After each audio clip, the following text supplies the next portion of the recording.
नमस्कार मित्रांनो.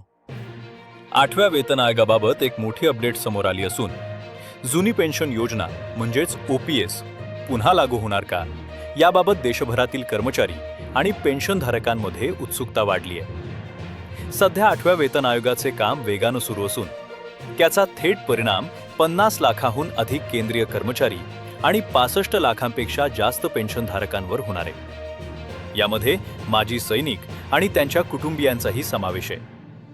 कर्मचारी संघटनांचं म्हणणं आहे की सध्याची NPS म्हणजेच नवी पेन्शन योजना निवृत्तीनंतर आर्थिक सुरक्षिततेची पुरेशी हमी देत नाही.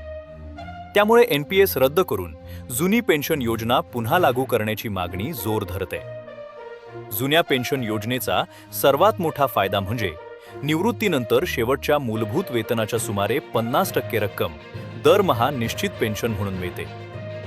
याशिवाय महागाई भत्त्याचा लाभही मिळत असल्यानं पेन्शनची रक्कम वेळोवेळी वाढत राहते. तर दुसरीकडे NPS मध्ये कर्मचाऱ्यांच्या पगारातून ठराविक रक्कम गुंतवली जाते आणि भविष्यातील पेन्शन ही बाजारातील परताव्यावर अवलंबून असते. त्यामुळे मिळणारी पेन्शन निश्चित नसते, अशी कर्मचाऱ्यांची तक्रार आहे.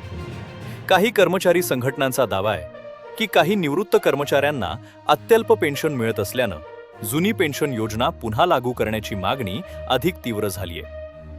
आता 8वा वेतन आयोग आणि केंद्र सरकार या मागणीवर काय निर्णय घेतात याकडे देशभरातील कर्मचारी आणि पेन्शनधारकांचं लक्ष लागले आहे. अशाच महत्त्वाच्या सरकारी कर्मचारी आणि पेन्शनधारकांच्या अपडेटसाठी चॅनलला नक्की सबस्क्राईब करा. धन्यवाद.